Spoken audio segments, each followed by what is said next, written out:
Dr. Museveni. I am Priscilla Regina Nalwoga, and we get to look at political direction, governance agenda, and of course the democratic future, what all this in tandem look like in the next 5 years, and what they get to contribute to the table of discussion. When we look to the Kololo atmosphere right now, people are now making their way to that place.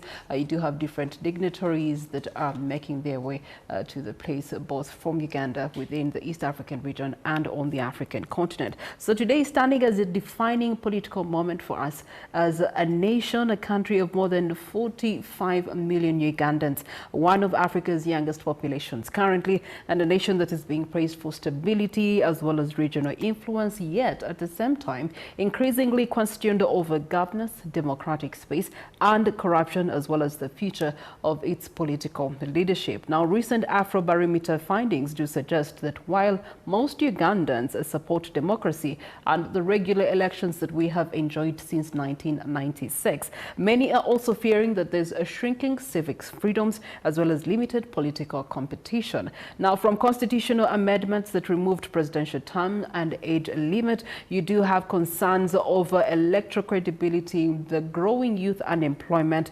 corruption, and media freedoms. The question is, Uganda's next chapter, does it actually raise the right answers to some of these challenges that have been of the past years of leadership? Can the country balance stability with democratic renewal? Can economic transformation happen without governance reforms? And what kind of political future awaits Uganda's young generation? So this morning, we bring together voices from government, policy, and political analysis to help us examine Uganda's direction under the incoming administration. As we get to do that, we'll be looking into an icebreaker to which I will engage my guests as we pick up the conversations.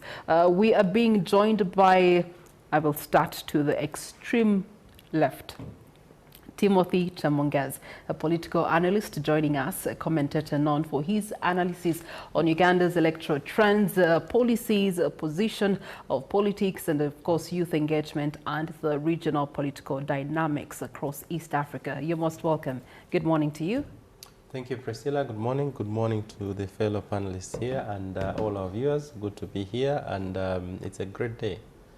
When you say a great day, what does that mean to you as a Ugandan? I think for me, you know, the elections is a bloodline of any democracy, because how citizens eventually determine their governance, their matters of affairs of their countries, it is through the delegated mandate in which they exercise in this process. And despite the challenges that are there in the country in terms of the electoral process and matters that the challenges could be facing the country, we've concluded a cycle of elections that we have elected leaders from the national level to the local levels of the society. And so this is a very critical moment in terms of determining how the next 5 years look like in terms of governance, in terms of the priorities and the interests of the people. Yeah. Okay. All right. Next to him, we do have Thomas Aineviona, who is also a political commentator, one that subscribes to the National Resistance Movement and is very keen on governance as well as state policy and also a regional perspective on what will look like as democracy in the East African region. Good morning to you, and it must be a very happy day today. Yeah. Good morning, Regina. Good morning, my colleagues, and good morning, Ugandans. Before I go any further, I wish to add myself to the Ugandans, congratulating His Excellency, the President of the Republic of Uganda, Yoweri Kaguta Museveni. At the same time, my fellow Ugandans, reaching this milestone of inauguration of our President of the Republic of Uganda. Congratulations, His Excellency. Congratulations, Ugandans.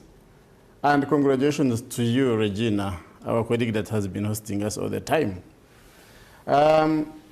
First of all, I wish to acknowledge that this is a political and governance transition, whereby we have seen so many dynamics in politics, especially celebrating the achievements over the 40 years that the President of Uganda has spent when he's on the chair, on the driving seat.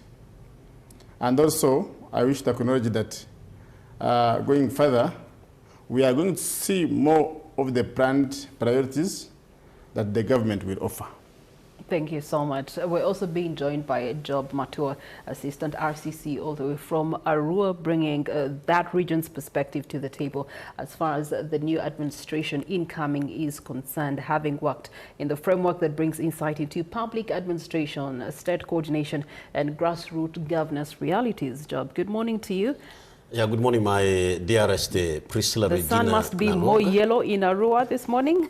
Well, Arua is yellow these days. Yeah. Good morning, my other co-guests who are here with me. And good morning, the people of Uganda. In the first place, ladies and gentlemen, I would like to congratulate His Excellency President Yoweri Kaguta Museveni for a landslide victory. 71.65% is a landslide victory in a serious democracy like ours, which is very competitive.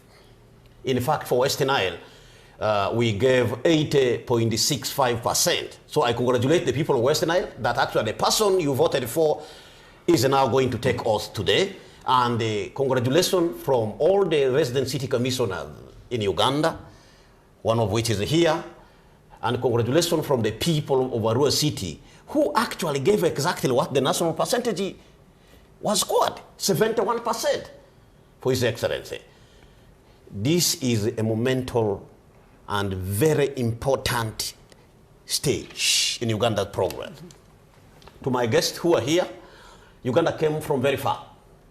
From the doldrums, Uganda was recovered. Where the economy, we refer to fondly, the 3 C's and 3 T's, which we are literally wiped off, we are recovered. That was the first stage of what this president did in 1986. Coming from the GDP of 3.9 billion US dollars to now a GDP of 66 billion US dollars. Or if you take the 3 P's, purchasing power parity rate, which is 208 billion US dollars. This is a drastic transformation, Madam Priscilla and my other guest here. So therefore, President Yoweri Museveni, we are congratulating you today. We are even celebrating you today. In fact, it is a celebration. We began it yesterday night with the drone celebration. Everyone, people were excited in Kampala. Okay. My children were not happy that it did not reach the other side of Wakiso. No, you can mobilize and take it to Wakiso. All right, so we get into the heart of the discussion. We'll have you submit it in between the discussions. But looking to the state of Uganda's democracy, as Uganda's political system has undergone major constitutional changes over the last 2 decades, we get to look at the removal of the presidential term limits. This was back in 2005, and then came 2017, where we did have the August House removing the age limits. Supporters arguing that these changes were to ensure continuity and stability. On the other side, critics were saying that this was weakening democratic competition and was delaying generational transition. And I'm going to start with you, Thomas. When we look to the Afrobarometer findings, they are suggesting that many Ugandans are worrying that these constitutional changes reduce political competition and at the same time also weaken leadership renewal for us as a country. How do you respond to some of these concerns from Ugandans? Thank you so much, Priscilla. I've been Regina. Sorry about... I have interacted with Priscilla for some time. I'm one and the same. I'm Priscilla and Regina. And Regina, not a problem. All those 3 names are one person. And first of all, I wish to thank the Ugandans for having, with an open mind about thinking about issues that are raising concern globally, especially democracy.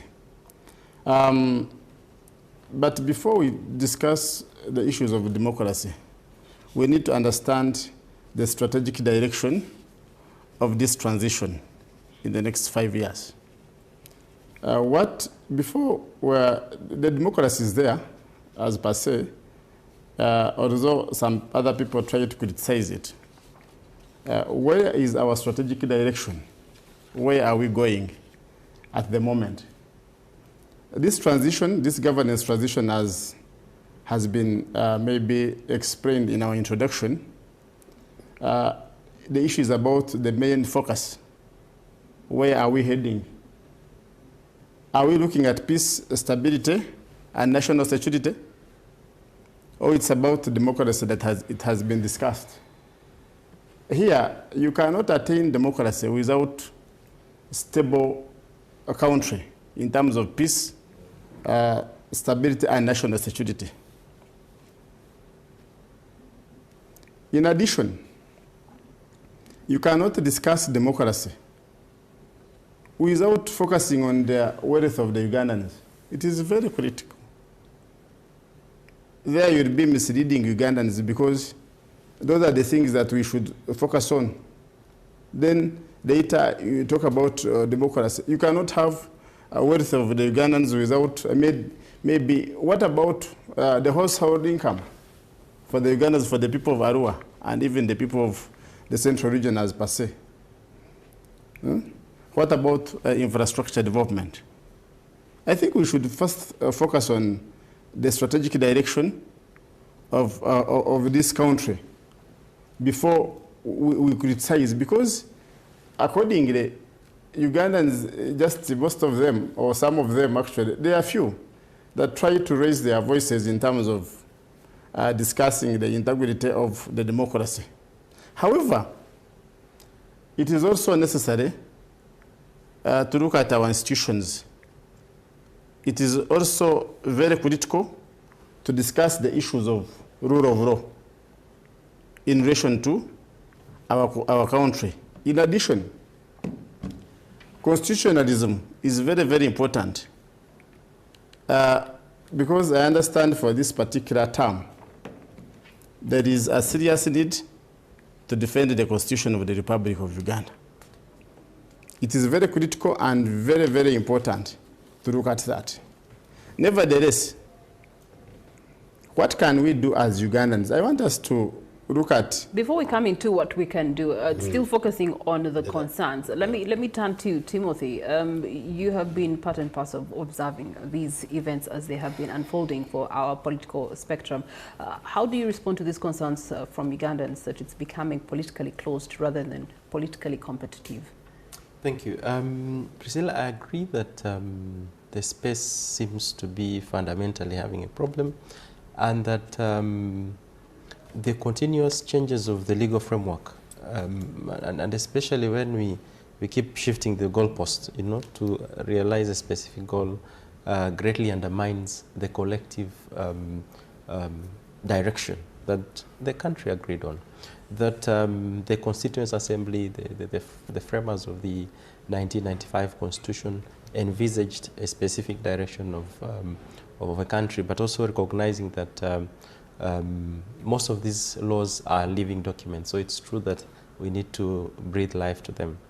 And at the time we amend, we rework many of these provisions of these legal frameworks to deal with interest of a specific group of people, specific individuals, that takes us a bit back in terms of us moving forward. And I think for the colleagues who lean towards NRM, the views towards this direction are not meant to undermine the governance of NRM. I think they're aimed at strengthening, but also finding mechanisms to ensure that the governance of the people, the governance of resources, reflect on the aspiration of the people. That if you have institutions that the Constitution has set up, how can we ensure that they are able to work? Today we have a parliament that plays a very critical role in the governance of the people. But it is generally agreeable that the institution fundamentally lacks the capacity and the independence to execute this mandate. Yet it is this very institution that should be able to lead us to the 500 billion target that the NRM set. That there are loopholes on matters of corruption, there are loopholes in terms of efficiency, and ensuring that there is clear transparency in terms of how resources are allocated and how they are used. So it is true that questions to do with the economic situation of the country is important, infrastructure, but how that is governed, how that is steered to ensure that they serve the intended purpose of what we have set them is very, very important. Of course, I also should say that when we keep changing the direction for which we are going, it fundamentally affects the question of what you'd call predictability in terms of how the country should run or how the country should, should operate. Because the bare minimum of any legal framework is around the laws, and the laws create, a threshold that irrespective of who you are, irrespective of whatever position one holds, it creates a bit of a benchmark. So I think that it is true where we are at today, fundamentally, we need to resolve our own issues. Okay. And it is, and I agree with the colleagues, even as the president now takes the mantle for his 7th term, there are fundamental issues that we must address in terms of how the governance of our country looks like.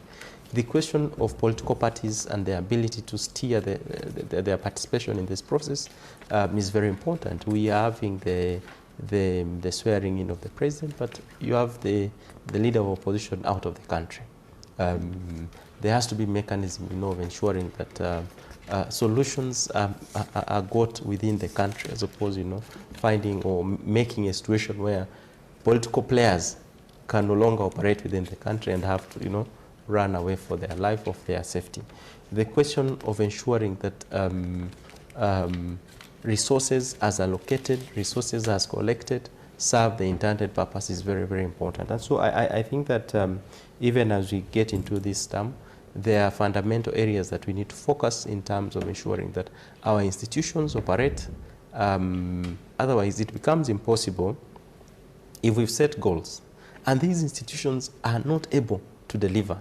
The corruption that we see, the issues to do with the gaps and those kind of things. We'll be dealing with especially the issue of corruption later on in our conversation, but still focusing on the state of democracy, Job, one that is a scholar not only of Ugandan history, but also African history by and large. When you do the compare and contrasting, where do we stand as a state in terms of performance in democracy? Yeah, thank you very much. I want to thank you very sincerely for raising that question, but I want to quickly answer this question of constitutional changes, whether it has affected our direction in terms of progress as a country.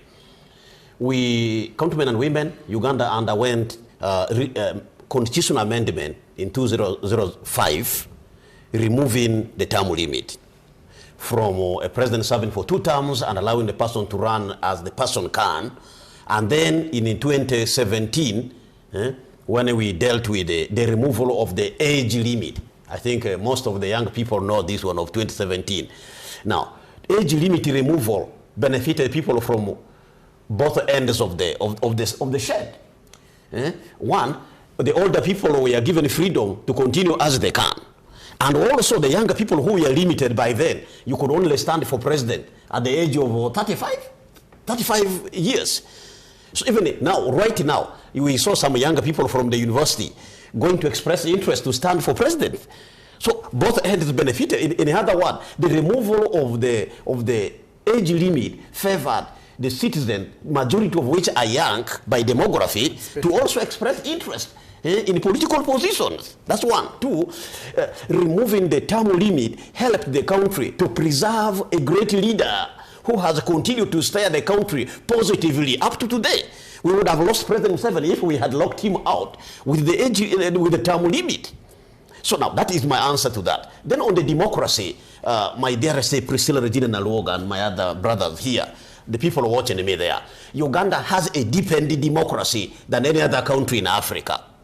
In fact, as a student of policy and governance, I've just dealt with a question concerning decentralization in Uganda. If you even compare it with Tanzania here, in Tanzania, they have the districts and the villages. But in Uganda, we have 5-tier democracy. In fact, Uganda is so deep in democracy that our democracy has guaranteed us political stability for which our peace, security now rest. That's why we have not had attempt of military coup in the last 20 years we have passed. Why? Because now people are able to change leaders. Even if you go to parliament now, it has been reported that over 70% of the MPs cannot return back to parliament. People have that power to change. So people have been changing leaders at the local government level, at the national level. It is only the president who has remained because of his relevance. We must understand that. You know, in a transition, there's what we call negation of the negation, where the new replaces the old by not completely rejecting what is old, but incorporating the good part of the old system. So President Museveni is the good part of the old system that continues to move forward with the new generation. We thank him very sincerely for that. Now, democracy has been anchored in Uganda. Madam Priscilla Naluoga Regina. Now we have democracy. We can discuss whether it is a very wonderful democracy. Mr. Simonget, democracy everywhere in the world is struggling. We had President Donald Trump complain of being cheated in America. A democracy for over 250 years. We had a complaint in the UK. So democracy is always fair. There is no perfect democracy anywhere. Democracy is like a marriage. I've not seen any perfect marriage, including mine. We are all learning. Therefore, when we are discussing democracy, we should not discuss it at the idealistic point of view. We must discuss it at the realistic point of view. That actually, it is fair everywhere. Okay. There is no perfect election anywhere. Elections are always free and fair, not free and perfect. All right. Thank you so very much. So this is where we get into a perspective of the next 5 years. Of course, governance takes us into the next 5 years. Yes. But there's also issues like public trust that must enable us to be comfortable in the next 5 years, and also the element of corruption that is biting us as a nation that must also be addressed in the next 5 years. Transparency International ranking Uganda 142nd out of 180 countries on corruption perceptions. Yet corruption remains one of the biggest frustrations among ordinary citizens, especially in health, in procurement and public administration. And so we want to start with you, a public administrator job yourself. Yes, myself, who is in the field and also a student. Exactly. Yes. What concrete anti-corruption measures should Ugandans realistically expect from the new administration over the next 5 years? Thank you very much. I want to remind you that I am one of the fierce anti-corruption crusaders in Uganda, and I just came from leading a Organization for Transparency and Advocacy, a civil society organization under which umbrella I was fighting corruption. Speaking to you, countrymen, is the man who led the cleaning of National Social Security Fund, NSSF. I went to Parliament and gave testimony for 3 hours, and it became the news of Uganda. And I was also the person who blew the whistle of the corruption of the 150 billion for relief program in Karamoja. Madam Priscilla, government had 18-month program in Karamoja of iron sheet. I think the iron sheet sounded more. The Mabati, Karamoja Mabati. That one was only just at a 9.5 billion, a smaller part of that money. The actual corruption in that case was 150 billion Ugandan cedi, meant for iron sheet, meant for maize flour, and meant for goats. Now, what is the government plan to deal with corruption?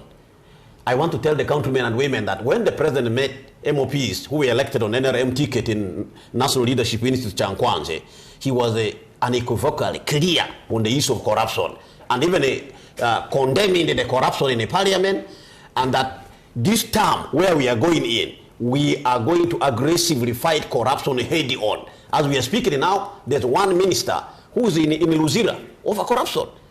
Agnes Nandutu is in Luzira, and there are more others who are still in court, and they will follow her. What was that case about? It is the Karamoja iron sheet case. And we also have a case which is ongoing about the 159 billion of cooperative union compensation money for which some MOPs, the Honorable Sisi Namudus, were detained. You remember President asked Honorable Sisi Namudu in Chankwanji for how many days he was in the jail. So therefore, I want to remind the people of Uganda that we have set in institutions like IGG, which is an establishment of 1995 Constitution of the Republic of Uganda with original mandate to fight corruption. We have the IGG, which I've talked about. We have the CID led by our evergreen and relevant man, AIGP Tom Magambo. It is doing very well, and actually he has cleaned that institution. Then we have anti-corruption unit of State House. Then we have State House Investor Protection Unit led by Colonel Edith Nakalema. Then we have institutions that are enough to fight corruption. But where is the gap? my dear. The gap is that the citizens of Uganda are also not cooperating in terms of corruption. Corruption starts from home. The other day, I sat my wife down and she was accounting for money I was sending for home management. That is very important, yes. So people must bring out the issue of corruption. People cooperate with the corrupt to steal. It is only when it disadvantages them that they will now come and make a noise. Okay. But if they are the beneficiary, to them it is celebration. All right. So Ugandans must also change their attitude. Why do you entertain a corrupt person given millions in the church? Thank you so much, Job. Let me allow the Ugandans to actually ponder on that. We take a short breather and we return with the other Ugandans to ask, why do you actually favor corruption? Yes. We take a short breather. We return shortly.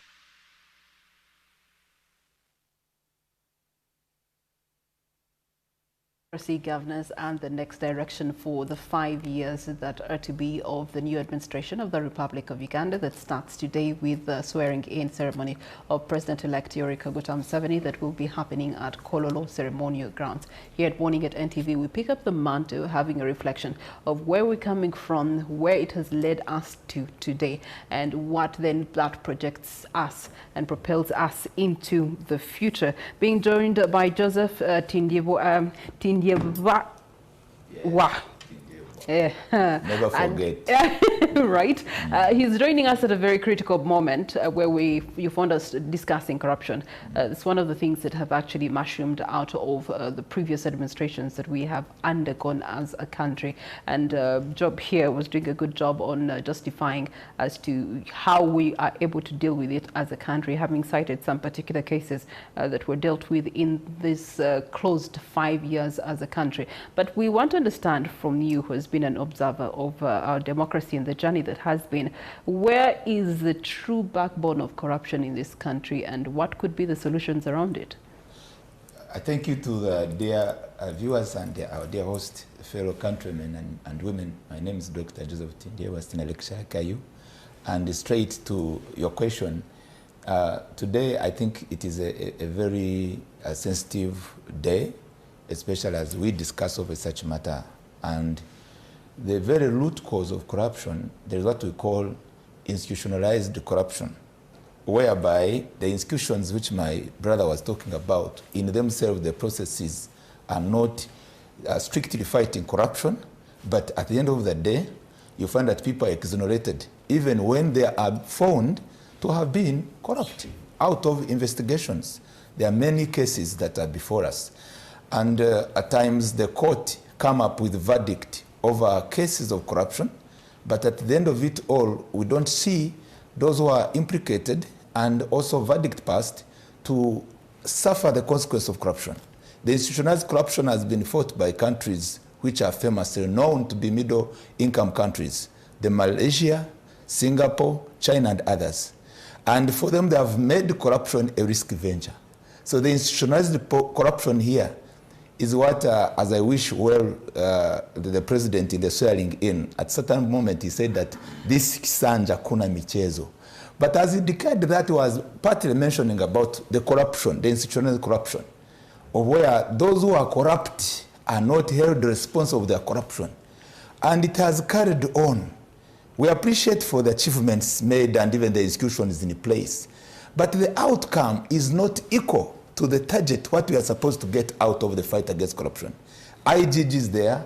Of recent, I'm aware, of course, the president has set also a bureau, the anti-corruption bureau, under the president's office. And nothing much is being done to at least recover, because we are talking of where we cite the problem, and we attack the problem, and we go back to solve the problem. To recover the funds, and those people who have the funds, the government funds, the corruption by embezzlement, are known, are with us, are even given ministerial posts. So there is a very great responsibility. I don't first go and blame my family. No. Because my family is not interested 1 billion shillings that taxpayers' money are paying. My family is not even 100 million. So I differ from him when he said that let's go back and the root cause is the family. It's not. The institutionalized corruption. And also the government commitment. As the president takes up this next term of office, he doesn't have anything to lose if he deals with any corrupt person decisively. Unless if he wants to leave us with a problem at a certain point whatsoever, we appreciate for this the 9th term. Anyway, others say 7th, but it's the 9th term, 40 years. The 40 years, what we could want, desire the president in matters of governance against corruption to live with us in this country is to ensure, if it means the amendment of the constitution and anti-corruption laws, and also the strengthening these institutions not to be undermined even when they have taken a path to fight against corruption, where the presidency must let the corrupt face the consequence. At certain point we are aware there is when there was some sympathy given to those who are corrupt instead of sympathizing with the taxpayers. And you will find a minister say, okay, that one leave. Some statements have been made which we have to recall because history will judge us. And you say that instead maybe, I cite a quotation, that instead of the corrupt taking their money to invest it in the UK and America, let them remain here and invest here. That is really quite absurd. And I believe that maybe at a certain point they will be retracting. We can go on a correct line. And we say, if you are corrupt, you are evil. You are killing 1,000 millions of people who are not having drugs. We look at the corrupt as an evil person. I appeal to the president in this time around that something better needs to be done. Okay. Having put an institution of the Anti-Corruption Bureau under State House, let us be able to institutionalize it, the fight to be real. I appreciate also the works of President Kagame, who has ever been applauded by our president, saying corruption in my country is a problem, you have done a good job. What does it do that we can adopt? What can we fail to do? Yet we are able, and we are the ones who mentored even such the other president. The bureau directly under the president, office of President Kagame, I was there as senior lecturer. I was able to understand part of the system as just small interaction. You are called, the investigation as it is done, a professional one. Like how we have the forensic expert here, they say, we have done our forensic expertise to know this person is corrupt. We don't need too much bureaucracies of these courts. You are a minister, whether you are the best friend of his. I'm telling you, no joke. That is the president here, the neighborhood. You will be given an order to bring the crew of whatever the security you've been having, and you will hand it over. You are held responsible. You are guilty until you will prove that you are not guilty. And by that time, you must recover back whatever has been stolen. Okay. So we need a strong hand. We get to look at the cost of corruption over governance and over public trust. This is where I want to bring in Thomas, because pardons are not solutions enough. You can't pardon the whole country.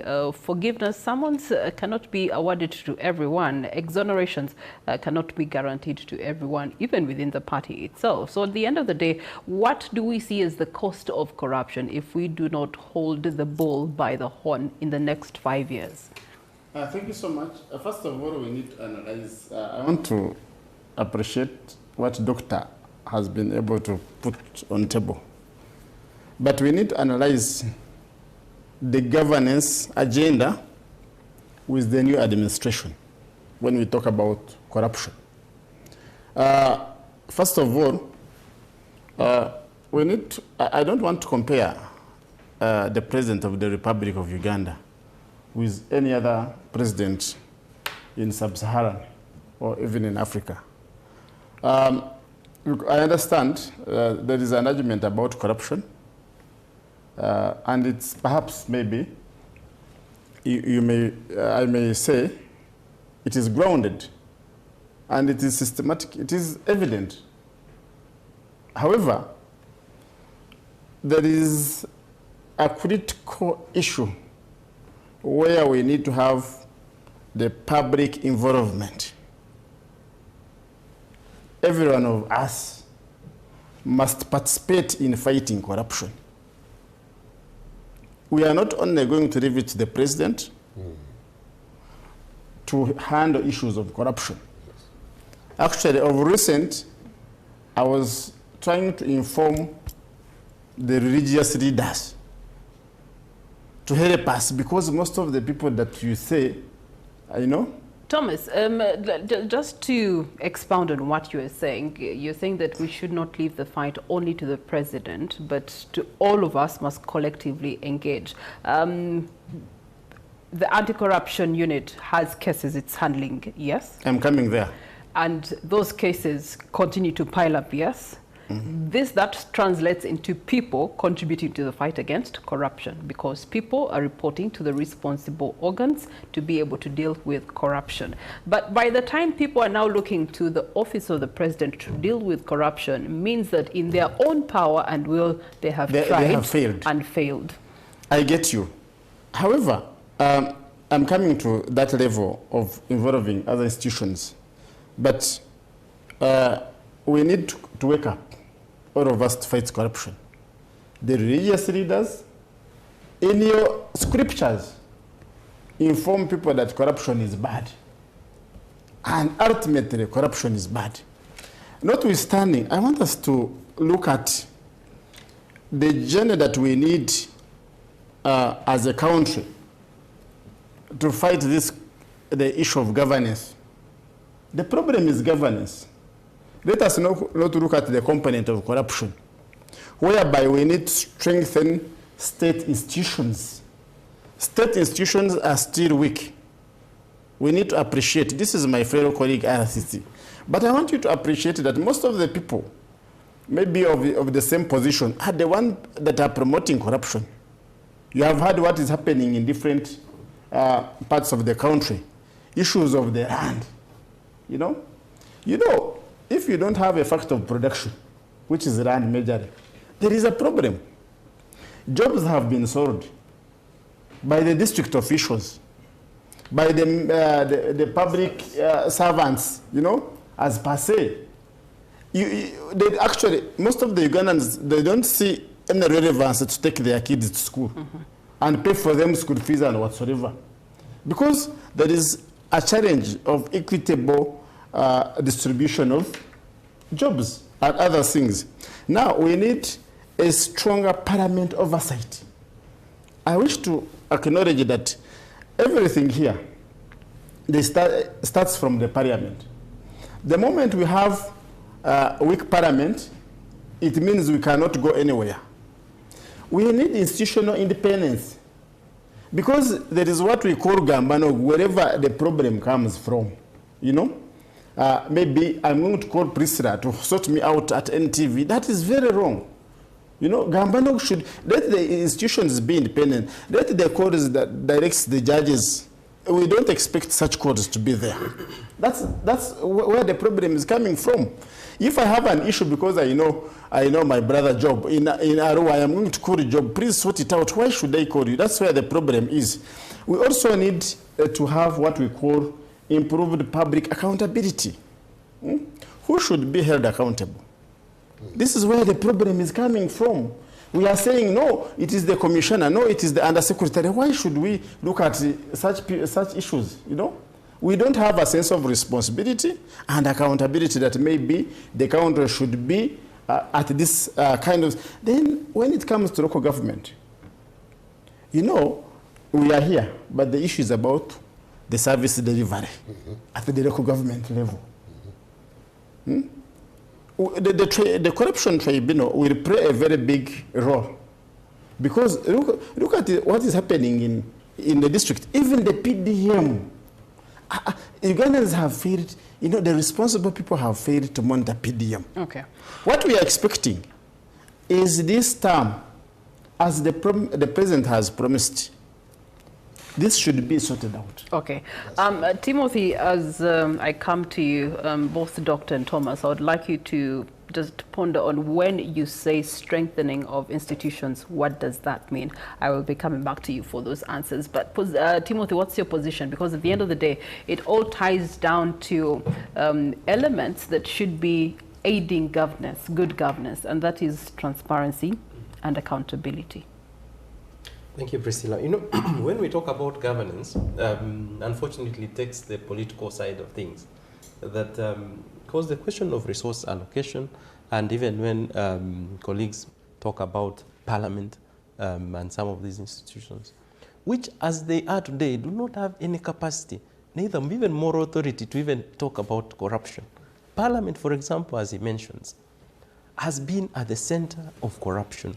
They're actually, if you look at the incident, especially what has happened in the 11th Parliament, they have been part and parcel of ensuring that they promote this kind of vice.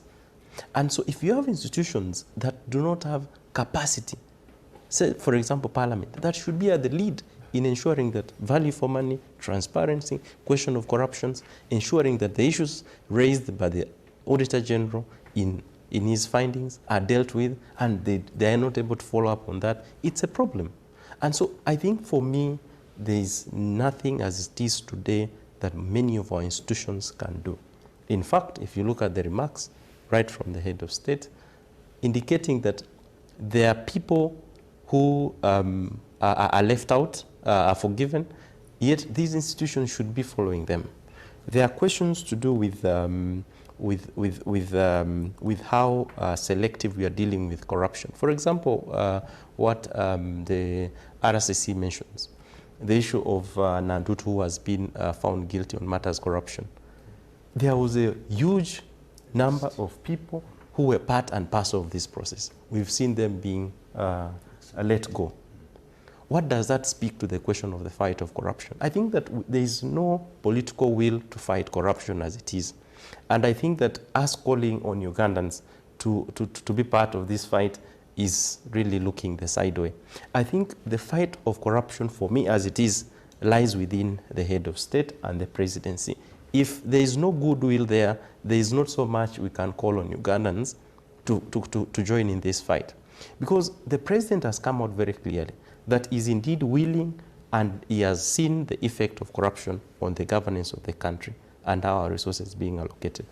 But in the same breath, there is not so much that we are seeing. What we are seeing is him letting go of some individuals who have been suspected of corruption.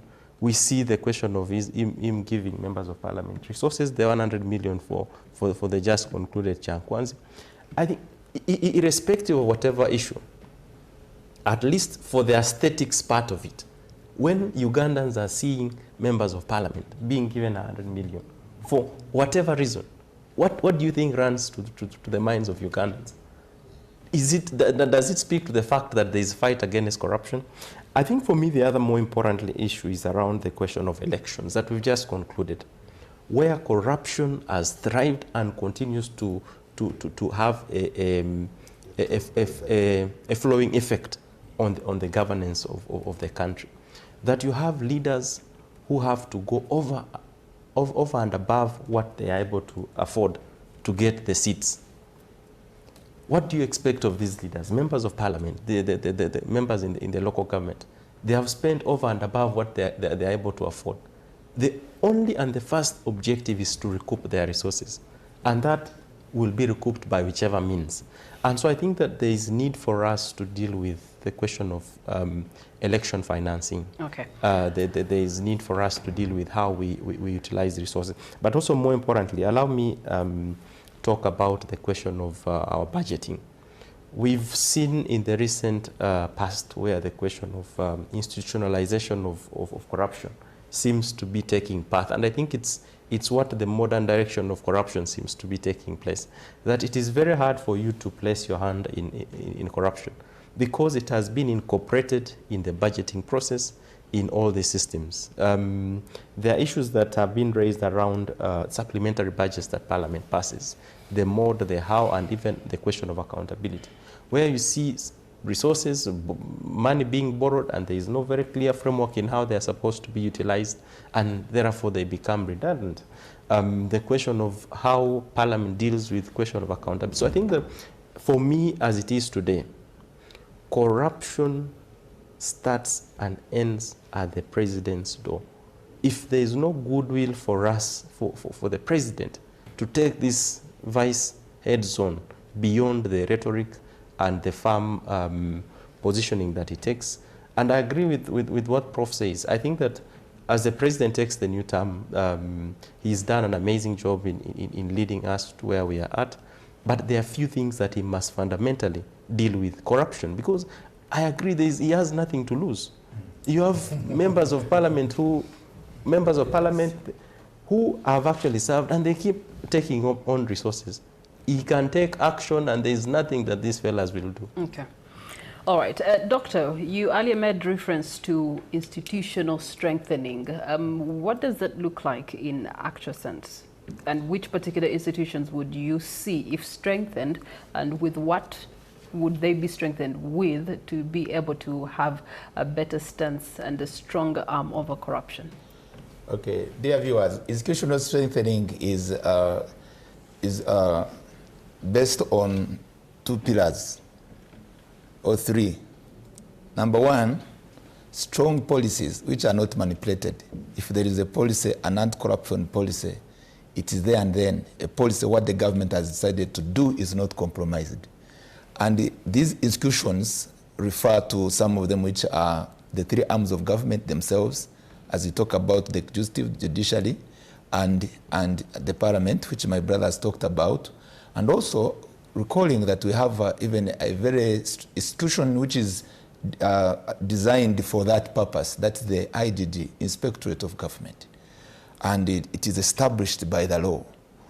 So that's number 1. Number 2, the law, when we have institutions that are not being commanded by what the law says, and every time there is manipulation which is in favor for someone, that weakens the institutions, because it is the law which becomes the backbone of a strong constitution, and that's why we always talk about the rule of law. If we have the Parliament of the Republic of Uganda, and we have some committees which are for purpose of playing the oversight role, and the outcome of their investigation is undermined by another institution which is supposed to take it up and implement. We've had many cases investigated through the Public Accounts Committee. But those reports, and including, like, for instance, the Auditor General Office, and the Auditor General Office, this is a professional institution which is supposed to hold and to ascertain whether there is either misuse of fund, whether during the procurement this and this is done. But they don't have the capacity. That is where they stop. So the institutions must work together, and as like we're talking about this matter, our dear host and the viewers, that kind of collaboration, which is a honest collaboration, not that one institution is finished, then another says, okay, for you, you've done your part, so for us, we think this should stop here. IGG report comes out, and the next time now to say, let's implement the IGG report. Now a statement comes from any other institution where the executive say, oh, we think this one we should hold on that. So the last pillar, it is of course commitment by all stakeholders. Yes. I concur with him when he says that yes, the president, but all other stakeholders. Some are public stakeholders, others are non-public, non-state actors. And which brings, we appreciate you so much, the Fourth Estate. When you bring this matter, you want us to discuss it objectively. We appreciate. And the religious leaders, in the process of all these corruption scandals, because the institution, the religious institution, where those who are corrupt are given front seats, and those who come and pay more money during elections, either through those fundraising. Why should we see, now I'm talking to my fellow religious leaders, why should we see fundraising becoming more prominent and popular during elections? And that's the time we want to siphon money from these people. And as you siphon money from them and they go back to parliament, you don't have much to hold them accountable or to preach them to, because the other day left 100 million. How will you tell someone who is corrupt, left in your church 100 million, and you deliberately, I do support giving, it's okay. We should support the work of God. But we should not do it in a form of a manipulation. All right. And more and more I could talk about such. Yeah, you definitely can. You're a professor. Let me first come back to Thomas. You also made references to stronger parliament oversight. Where are the weaknesses in oversight for parliament that we have seen in the 11th parliament that should be avoided by the next one? Now, first of all, that is when we are trying to deal with the issue of corruption, we have to have a combination of legal and institutional framework. That is what we need to focus there. We combine the law and institution. In addition to what Doctor has said, When you are looking at local government... Thomas, allow me to ask you to hold your school of thought. I'm being joined by a colleague who's joining us all the way from Lira, the part of Uganda that is also preparing itself to watch and be part and parcel of the transition of Uganda into the new administration. Julius Ochan joining us all the way from Lira. Good morning to you. And how yellow is the sand in Lira this morning? Well, good morning, Priscilla. Lira is okay. We are receiving a lot of rain here. I'm coming live from Lira City, and today, as we prepare to swear in the new president, that is President Yoweri Museveni, people here are also preparing to have that celebration. And this morning, I'm privileged to have a guest. But what is coming to you now, it is not a pre-recorded program, but it's coming to you in real time from Lira City. This morning, I'm privileged to have Dela Ronald Oyuko, who is the Uganda National IT Officers Association chairperson, and is going to talk to us about what they expect from the new president who is going to be sworn in this morning. What is your expectation, Ronald? Thank you so much. First, I would like to congratulate the president, and I would like to tell the world that Lango sub-region is very happy to have voted His Excellency. In the whole North, Lango sub-region was #1 in goal scoring to vote His Excellency. Our expectations are very high because he has served us with due diligence since the first day. Our requests are very few. The first is that, as we're all aware, that PDM, Parish Development Model, is helping the local people come out of poverty. And economically empowering the local people gives us a chance to break through for economic deliverance. And I would like that more money is put into PDM so that the people at the parish level and the village level are able to access PDM. I'm also aware that Lango sub-region, Acholi and Teso, are undergoing through a program of cattle restocking. It was a very beautiful initiative by His Excellency, and this process is ongoing. I would like that the process is expedited so that the beneficiaries can realize the outcome of cattle restocking program. This I would like to thank the President and help tell him that the people are very happy to accept this program and they're eagerly waiting for this program.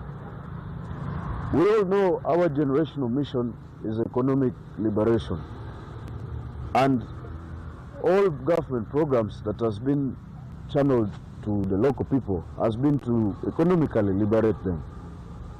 On this note, I would like to note that the Lango sub-region received 3 million seedlings of coffee. But we're all aware that coffee is a special cash crop that requires special attention. I would like government to put in more accessories to make coffee yield better, such as manure. And we all know that coffee in the first 3 years requires adequate rainfall. But due to climate change, there is a big problem of unreliable rainfall sometimes.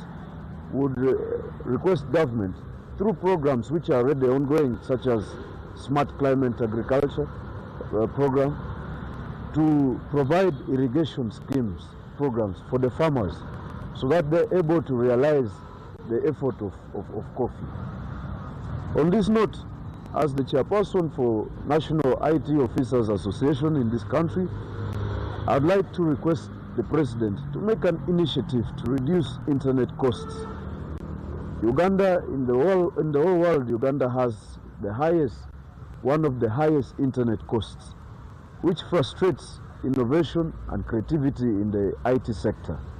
I would like, if the President can make an initiative to reduce internet costs, we would be able to realize lots of innovation and creativity and innovation deeply down to the grassroots level. I would like to present this to His Excellency so that we can see how to empower young people who do not have ready jobs these days, so they can take up initiatives in the IT field, which is very big and accommodative for everybody. Thirdly, or fourthly, I have noticed a high increase in the rate of street children. And these are young people who are supposed to be very productive. But due to different circumstances, the rates of street children are increasing. I would like to request His Excellency to make an effort to construct rehabilitation centers that can support these street children and rehabilitate them and reintegrate them into the community, that can make them more creative and more productive, so that we can be able to achieve good economic status for all levels and social circles in this country. Thank you. There are cities having a keyboard stadium and with some kind of transport. What would be your take on that, sir? Thank you. At Keyboard Stadium, we're first of all, very happy to receive a Keyboard Stadium, and the construction is ongoing at a very fast pace. But a Keyboard Stadium is one infrastructure that requires other supportive infrastructures, such as hotels. But hotels, the private sector has a role in constructing the hotels, and they are trying to do it. But the most important infrastructure that would support a Keyboard Stadium would be the transportation system, such as the airport. If Lira City can have the actualization of the airport and an international airport, that would be a very significant infrastructure support to the functionality of a Keyboard Stadium. If the airport is in place, I would also request His Excellency to make it into account that the roads connecting the districts to a Keyboard Stadium and out of a Keyboard Stadium, and the roads connecting cities to cities should be tarmacked or upgraded to a movable status, so that when people come to a Keyboard Stadium, they are not frustrated by bad roads, and they are not frustrated by lack of transport, where somebody is landing in Entebbe but has to come to Entebbe, has to come to a Keyboard Stadium in Lira. That's a very long distance, over 500 kilometers on the road to a Keyboard Stadium. Thank you so much, Ronald, for your time. Time has been Ronald. And now back to Priscilla, who is in the studio, Judas Chen from Lira City. Good morning.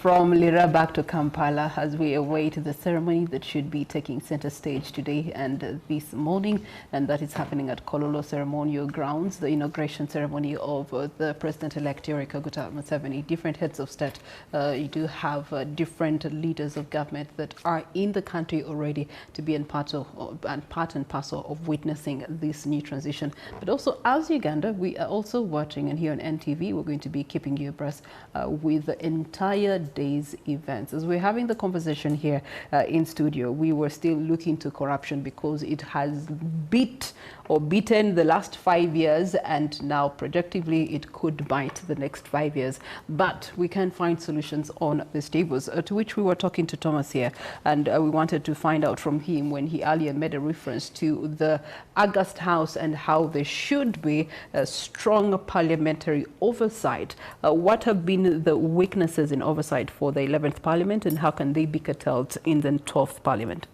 Yeah, I want to acknowledge that good governance will increasingly depend on institutional credibility than personal-centered leadership. What do I mean? I mean that the moment Parliament supports all the institutions in the country, corruption will be minimized. I was trying to bring out, in addition to what the doctor said, or maybe mention the institutions of IGG, Parliament. There is no need to forget, Electoral Commission as well. Because governance with electoral reforms, the insights of maybe dynamics of electioneering process plays a fundamental role. and psychologically affects the Ugandans. You know, if you want to deal with whatever happens in the country, don't forget psychological issues, psychosocial issues. By the way, people move around Kampala here, but mentally are not stable because of the effects of corruption. Corruption has just entered in the bone marrows of Ugandans. I was talking about service delivery in local government. Local government plays a very big role. Actually, everything starts from your village. I don't know where you come from, or you come from around Nakasero here, around Serena, but you must appreciate that you have a village where you are affected more. Even if our villages are not well equipped, in Kampala here we shall start dying. Now, the parliament, the 11th parliaments have done a great job. At least 75%. 11th parliament. 11th parliament. I want to rate it at that level. To me, that is my opinion. Because it has been managed well. Although there are things that have not been tackled, my brother here brought the issue of the scandalous in Mabati. That was a parliament deal. Anyway, people have been sacrificed, and other people have not been tackled. But I think the investigations are still ongoing. Those are not dead. So I want to, actually, recently we had some argument on what do we need to the next, what are our expectations from our tourist parliament. Accountability, strengthening accountability, transparency, and participation. Those are the key components of governance. Accountability, transparency must be initiated, must be maybe put at a forefront for the parliament. There we shall be able to have the better 5 years term. Okay. But as my brother said, that the president should be self-centered, loses nothing. This transition that we are entering today, as NRM government, and moreover, we are trying to make sure that we are the champions of East African integration in Uganda. We are expecting to fight corruption regionally, to fight corruption to a certain minimum and acceptable level. Okay, thank you so much. We move on because this is a conversation that cannot end. I know, Job, you had some submissions to it, but maybe we may pick up your submissions later on. I wanted us to also focus on something else that I know must be of central focus in governance for the next 5 years for the new administration, and that is the greatest political and economic challenge right now, the demographic pressure that the country has to appreciate now more than ever. 2/3 of the population currently being under 25 years of age, youth unemployment remaining critically high, and many young Ugandans, the biggest concern is really not ideology for them right now, but opportunity. So speaking of young people, we do have one of our young representatives in the media that is joining us from Mbarara, and she's going to bring us up to speed with how the people in Mbarara and by and large Western Uganda are actually preparing for the take-off of the new administration, starting with the highest office in the land. Good morning to you, Coslin. Yeah, good morning, Priscilla, and you're watching us on Morning at NTV, coming to you live from Mbarara. President Yoweri Museveni is set to swear in. According to the Electoral Commission, this will be happening at Coral Grounds. And of course, this follows his victory that he had during the presidential elections that happened early January this year. And just like you watched on the news yesterday here on NTV and across other platforms of Nation Media Group, different delegates from different nations, they are already here in the country, different dignitaries, they will be at Coral today to witness this mega event for the country. In Mbarara City yesterday, the mood would tell that, well, the next day there is something big happening, because you would witness security, there was deployment along different streets here in Mbarara, and also members from the NRM party, they were also jubilating, and today they also plan to march around town. Today I have a gentleman from the party. I want him to introduce himself to the people watching out there. Good morning. First introduce yourself and tell us what you do in the NRM party. Good morning, NTV, the viewers. I'm called John Purinawe. I am a member of the National Resistance Movement, and in this region, especially Western Uganda, I am one of the media team of the National Resistance Movement. Yes, Mr. John, one would want to know, what will you plan to do today? Because yesterday we had people moving around announcing how there is a march event. Would you please tell us what you plan today in regard to the swearing in of the president? Yes, I'm party enthusiasts. I'm planning to march from around 2 miles in Mbarara City here, and they will gather here at Independence Park in the middle of the town. And majorly for them, they are looking at one thing. They want to be part of these celebrations. Not every Ugandan could go to Kololo. First of all, even if they moved there, that place could not accommodate all members of the party or all those who would wish to be there. So we are going to be here at Independence Park, and first we will listen to the ceremony that is going to be in Kololo, and thereafter we will have a few people to speak to our members, and then we shall just march around town guided by police. We sought for police help and guidance on how we should move around town, because you know that's the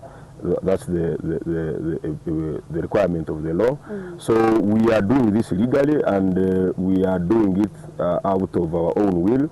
There is nobody who has been coerced or forced or even paid to come and join us. They are only party members who feel they should be part of this historic moment. Mr. John, one would want to know, we saw the president perform well during the recent concluded presidential elections. Yeah. What did you do in terms of mobilization? Number one, the mobilization was already done by itself, given that we had structures formulated especially by the Patriotic League of Uganda. It helped us, it eased our work, because by the time the Secretariat was coming here, after the roadmap was issued by the Electoral Commission, at least there was where to start from. So there was a structure well laid by PLU, which was MK movement by then, and it was majorly by the youth. You know, around the urban and peri-urban areas of Uganda, the NRM has always had issues to do with the youth. So the PLU helped us bring the youth on board. That's number one. Number two, we had a president who had a very good message about ending poverty. His message was clearly about household income, and you know that touches almost everyone. Number three, we had a disjointed and very weak opposition. The key figures here that would give us headache, most of them have either retired or they have been forced to retire from politics. So we had no major issues regarding the information we would give out. There were a few people that would rebuttal. Number four, and most importantly, was of course the Secretariat that organized some kind of structure of around 63 people per cell. It also helped in a way. But there was a resounding majority of people who thought that the president has done a lot, who thought that maybe this is likely to be his last term. There have been rumors of transition here and there, and they thought that now, since it is likely to be the last term, let's not give the man a lot of headache, let's give him his term. And I think if you were following other rallies of other candidates, like in Mitoma, when General Muntu was there, a woman from the crowd stood up and said, "We are told this is the last time, why are you giving the man headache?" So, and there were these silent voices in the villages there who were only saying, the man is almost going, why should we bother him? Let him do his last term, and then we welcome any other person. Maybe as we conclude, Mr. John, we want you are a party member, but also you're also Ugandan. What would you want our president to work on this term that is going to be sworn in today? Of course, number one is infrastructure, given that we are having a very major event next year of hosting AFCON. Our infrastructure is really wanting in almost all areas, all districts. But now that we have a tournament of that magnitude, that casts a lot of light on a nation called Uganda, it is important that we look at infrastructure. Number two is the cancer that has almost failed to be tackled. We can admit, all of us, including Uganda, including those in studio, that the NRM has actually failed to handle corruption. We have totally failed on that one. If it is grading, we have an F. If we can do some magic in as far as corruption is concerned, and set a precedent that yes, we are not only putting up institutions under the IGG, under the presidential state house monitoring units, we can build confidence in Ugandans and trust that yes, we are serious on fighting corruption. Then the other thing, of course, is being frugal. We are a small economy. We are a young economy. Spending recklessly, spending money in areas where, for me, is not a priority, should be handled. I would love to see a government that is frugal. I would love to see a parliament that is frugal. I would also love to see a judiciary that is frugal.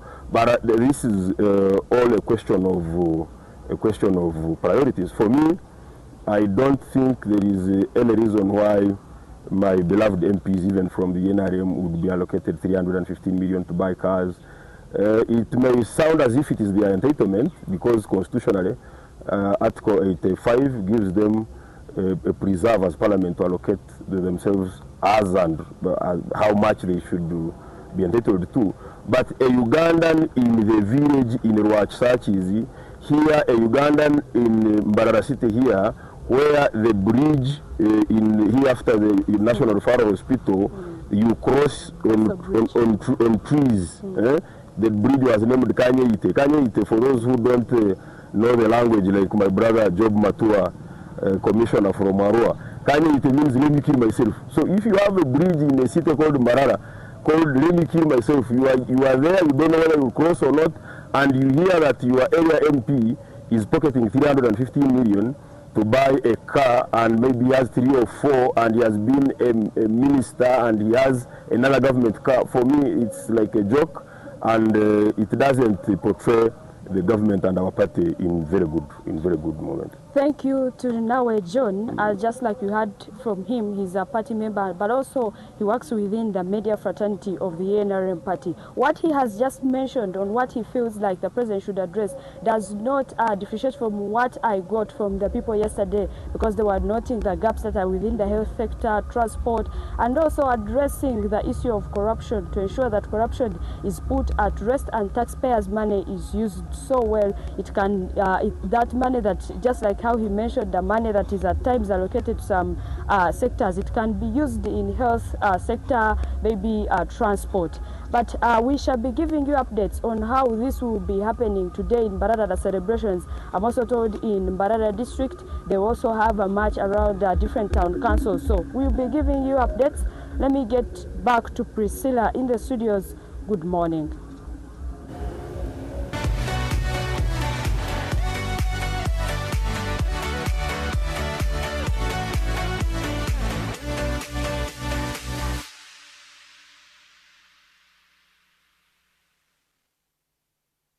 It's the D-Day, the 12th of May 2026, a transitional moment for us as a country. Kololo Independence Grounds is where it is all going to be taking place. It's been transformed into a high-security ceremonial ground this morning, with final preparations complete ahead of today's presidential swearing-in. Security agencies have tightened access routes, with traffic restrictions already in place around major roads that are leading to Kololo. And so the ceremony is officially beginning, with guests that have been invited to take their seats at exactly 8:20 in the morning, and we've already started seeing some of those arrivals. Now, when we look to the leadership sequence of arrival, we do have the first in arrival as far as leadership in the country is concerned. We'll be having the heads of key security and enforcement institutions.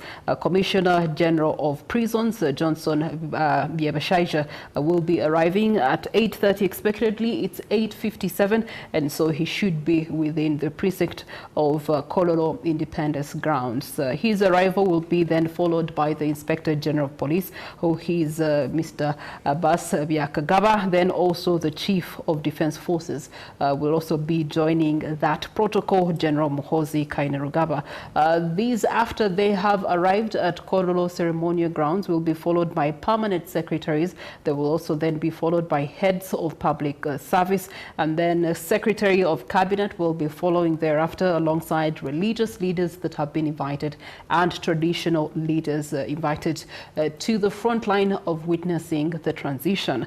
And then at exactly 9 o'clock, attention will be shifting to Parliament and the diplomatic corps, with members of Parliament, heads of diplomatic missions from across the world, and cabinet ministers arriving in protocol order. And then at 9:25 exactly, we do expect the political leadership to start entering Kololo. This will be including the leader of opposition in the 11th Parliament, Joel Senyonyi. He will be arriving at that time. He will then be followed by the Secretary General of the National Resistance Movement, Richard Todwong, and then thereafter will be followed by Prime Minister of Uganda, Right Honorable Robina Nabanja. Then at 9:40 exactly this morning, the first Vice Chairperson of the NRM, Alhaji Moses Chigongo, will be also arriving at Kololo Ceremonial Grounds. And then we'll be having state leadership arrivals, the final sequence before the swearing-in beginning with the highest officers in the land. At 10 o'clock exactly, we'll be having the arrival of the Chief Justice, Dr. Flavian Zeija, arriving, the man constitutionally mandated to administer the oath. And then he will be followed at 10:10 by the Speaker of Parliament, and that's for the 11th Parliament, Anita Annette Among. And then thereafter at 10:20 this morning, we'll be having the arrival of the Vice President, Jessica Lupo, and therefore the hierarchy will be completed.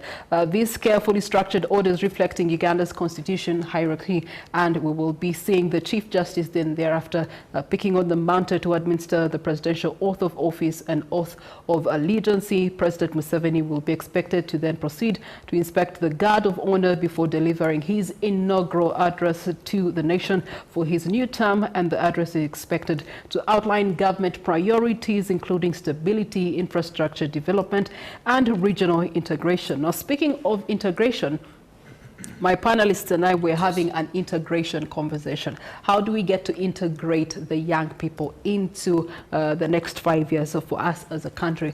Is it an opportunity, or is it actually a pressure point for the governance of this country? I'm going to start with you, Timothy, and we want to find out from you, what does Uganda risk if millions of young people continue to feel economically excluded from the system?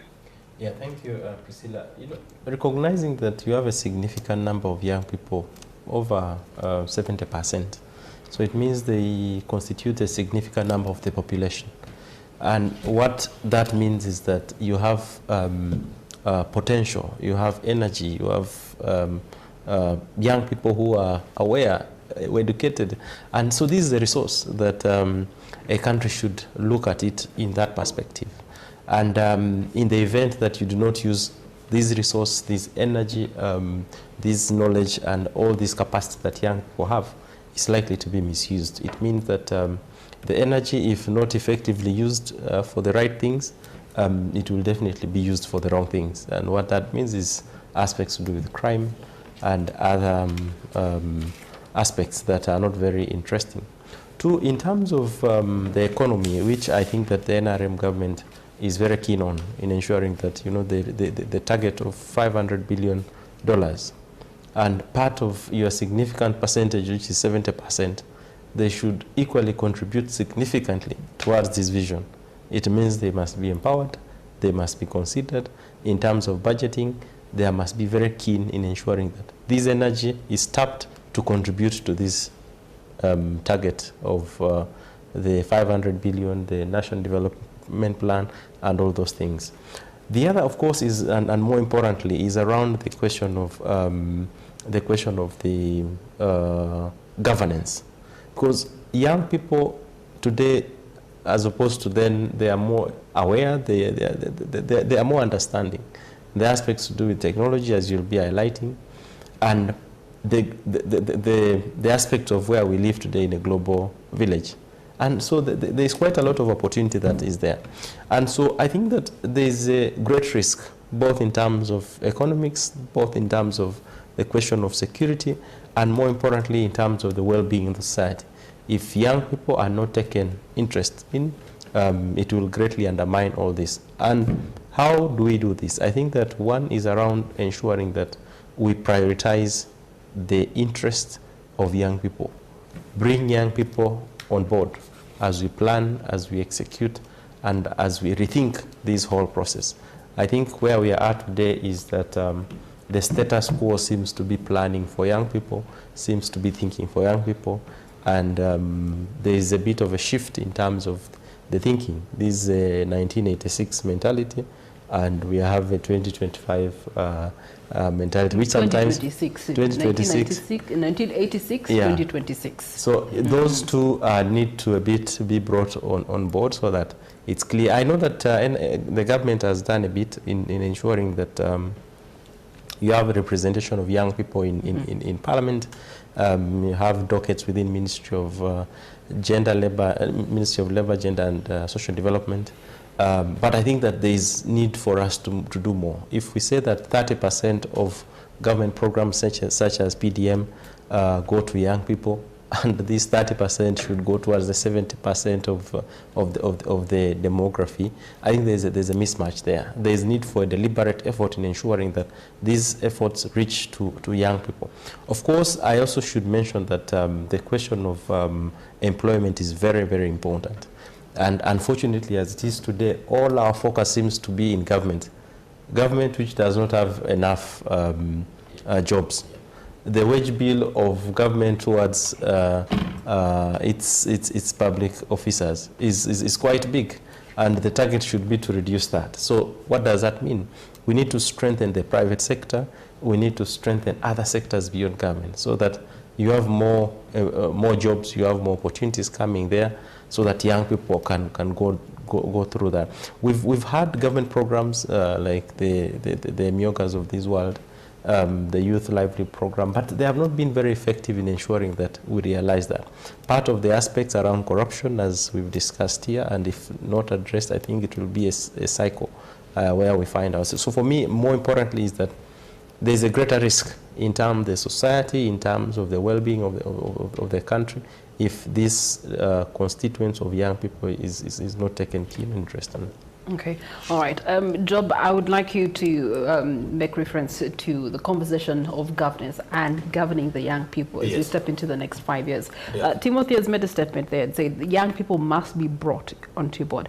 But I believe that if I was to ask Timothy at 16, no one told him to walk into the room. He would walk into the room. No one told him to leave the house. He would just leave the house. Therefore, they don't need invitation because they are already interested in being part and parcel of where this country is going. But how do we maximize on that? Yeah, thank you very much. I am very passionate on the question of young people. To the countrymen and women, majority of the MPs in parliament, even the current one, the elected one, are young people. You go and check how many of them are above 50 years of age. Very few. Number two, the government that I represent here truly cares for the young people, and I'm going to justify it here. In the last 5 years, Education Service Commission alone recruited 7,365 young people into services to teach in secondary schools in Uganda, translating to service delivery. And the same Education Service Commission is projecting to recruit 34,000 people. These are teachers for secondary schools in our government school. This is not just a number. These are jobs and at most money for younger people. Two, the young people have 30% of the PDM money. In fact, PDM is mainly for women and the young people. Priscilla, you people and then the younger people. Because 30% is for younger people, 30% is for women. The other balance is being shared by the other group of people. Now, young people, I want to mobilize here that Pope Leo, the new Pope, told all the bishops from Uganda that go back and inspire the young people to use agriculture for employment. In fact, we have untapped opportunity in commercial agriculture. Madam Priscilla Naluga and my brothers who are here, the market government built in Arua City is importing tomatoes, onions, Irish potato worth 100 billion per year. What if that money remained in one district where young people are the one producing this thing, 100 billion? What changes would it have caused? What progress would it have made? In Arua City and Western Nile, for example, Priscilla, is having a 12 districts and 1 city, 9 of which are at the border, international border. Do you know what it means to be at the international border? Any border at the international border must not be poor because you have opportunities that inland districts don't have. For example, DRC people buy everything from Arua City, including river sand for building soil. Can you imagine? Now, a young man who grows tomatoes in Adumi called Santos, who had it from me, has a transition because he listened. Now he grows tomato, he grows okra, this bamia, and green pepper, nakati. Women buy from his garden, and he even got married. If you see the way he looks with the wife, they look different from other villagers from that place. So there's opportunity in agriculture. So we must deliberately focus the younger people to understand that Uganda has a comparative advantage in agriculture, that we can use it to leverage advantages in employment. Money is in agriculture. Myself, I tell you, I'm growing an acre of nakati and the okra in a rural city there in a place called Moni. And I am going to start my 4 modern bungalow house, 4-bedroom house, using okra money, which I'm going to call okra house. So for younger people, we have advantage in agriculture that the president talks about. So even commercial agriculture does not mean you should start with a very large thing that some people want to think about, that you should have tractor. Even if you have a half of an acre of something which is on the market, even if it is a nakati, in a month you will get money. For how long that nakati grows? Now, for those of us in West Nile, Priscilla, Sudanese cook every sauce with okra, whether it is a dry meat, fresh meat, beans, everything, they put bamia, okra in it. And bamia grows 1 month. The following month, you begin to harvest. You pick twice every week and for 3 months. People are making money.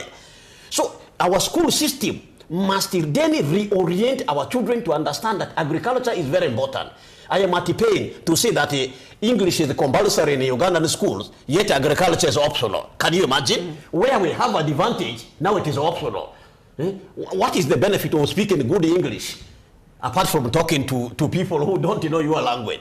So agriculture should actually be compulsory, and it will not just be theoretical agriculture. Schools should have demonstration garden where children learn this thing. They can plant onion. I tell you, if you plant a quarter of land with an onion, you get 5 million.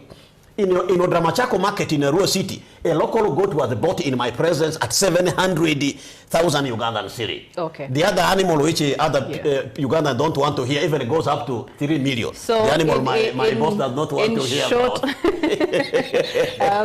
The animal that many of us are going to be enjoying as we celebrate the new administration. In short, agriculture remains the backbone and also the future of this country, especially if we empower young people to uptake it. Speaking of empowering, we are powered by our sponsors, to which we want to allow them have their moment, and then we'll be back with a continued conversation here as we pick up the mantle of the day. It is the inauguration day for the Republic of Uganda. It's the 9 o'clock hour here in Morning at NTV as we usher you into the new administration for the Republic of Uganda. I am Priscilla Regina Nalwoga, and our continued focus is on Uganda's political direction, governance agenda, as well as the democratic future, especially in perspective of the next 5 years. My guests this morning, I do have Mr. Thomas Eneviona, who is a politician. We also do have Dr. Joseph Tindiewa, who's a political analyst, Timothy Chamongas, who's also a policy analyst, and George Matua, who is representing government as a public servant, assistant RCC, Rua City, all coming to table to help us understand some of the dynamics that will be shaping, affecting positively or negatively the future of our country. As we do that, Uganda today again being at the center of regional and continental attention as President Yoweri Kaguta Museveni is being sworn in as the new president for the 7th term at Kololo ceremonial grounds. Beyond the oath-taking itself, this is also a powerful diplomatic moment, a strong turnout of African leaders, senior government officials and ruling party delegations that are already in Kampala, as a matter of fact, are already making their way to the ceremonial grounds. We will be running pictures of arrivals of different dignitaries across the country, but also across the region and the continent, and also our political leadership as it will be arriving at the ceremonial grounds. So far in the country, we do have the South Sudan President, Salva Kiir, who will be in attendance. You have the President of Somalia as well as Ethiopia, all in attendance for this event. Democratic Republic of Congo, Felix Tshisekedi is within the country. Prime Minister from Rwanda is in the country. Former President of Kenya, Kenyatta Uhuru, is in the country. You do have a delegation from Burundi. So by and large, the East African community is coming in unison to support the brotherhood and the East African coordination as well as integration as far as political governance is concerned. So that being said, we are, as East Africa, this issue of young people is cutting across. It's not just unique to Uganda. The best case example we can actually make reference to is Tanzania, which also just came out of its election recently, and we saw how powerful and impactful the young people were to it. The young people were also very instrumental in how the 2026 general elections actually panned out for us as a country because of the energy they brought, the desire to participate, and how they wanted to be part and parcel of the decision that would then channel what they see as their future and part of the Republic of Uganda. So there was the comparison to the young people of 1986 versus the young people of 2026. How do we bring them to the table? Without a doubt, through structures. There's been consideration of bringing young people through the structures of political leadership, but there's also through different government programs, parish development model being the most recent one, where there's inclusion of young people, a particular percentage being offered to the young people. But if the demographics have now changed, that there are more young people today than they were at the time of development of some of these programs and initiatives, perhaps there must be a redevelopment or a re-engineering of some of these programs to feed the big population. This is where I want to bring in Thomas to give us perspectives on that. Thank you so much, Priscilla. I want to inform my colleagues and the general public that this government depends on youth demographic arena.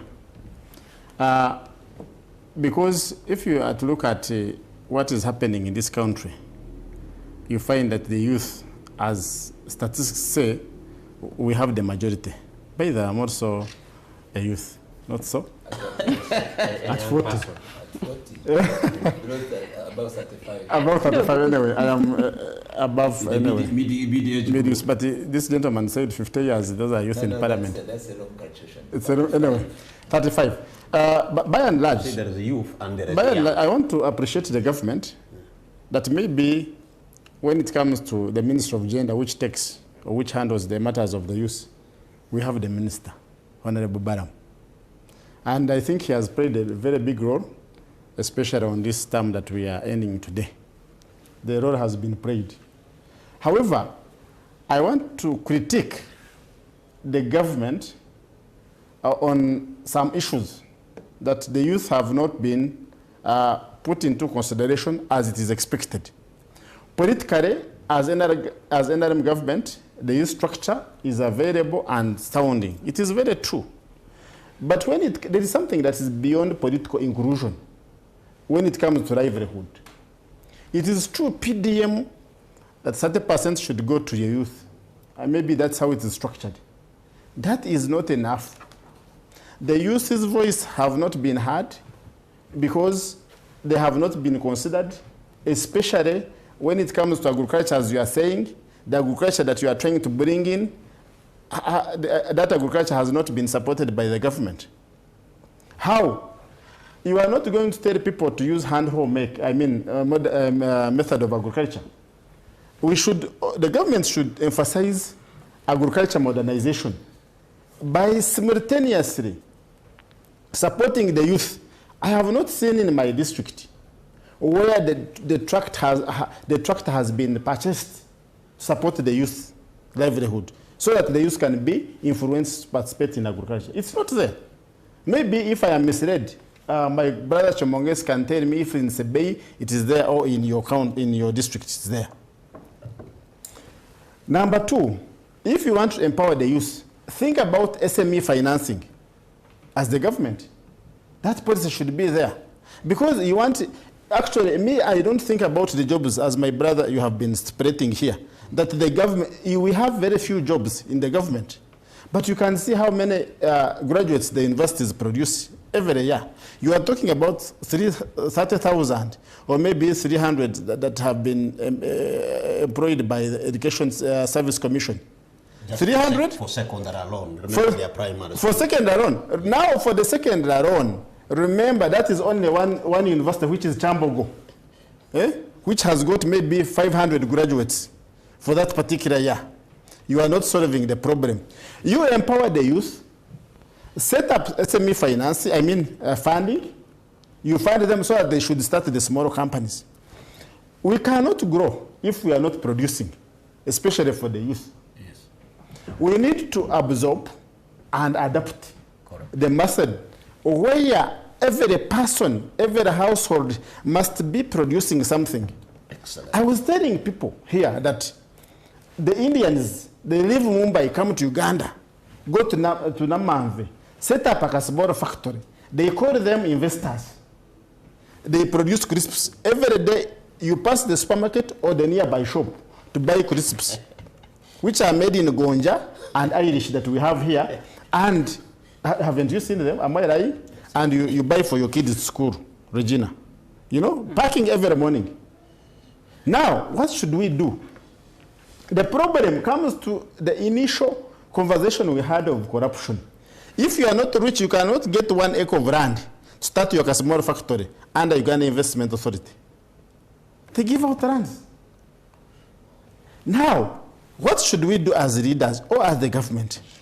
Let us play a role, a very big role of sensitizing our youth. I have not seen the youth meeting for the last 5 years. That is majorly tackling how the youth should grow and get the money in the near future. These other things of electing youth MPs, youth leaders of SEC is not substantial enough.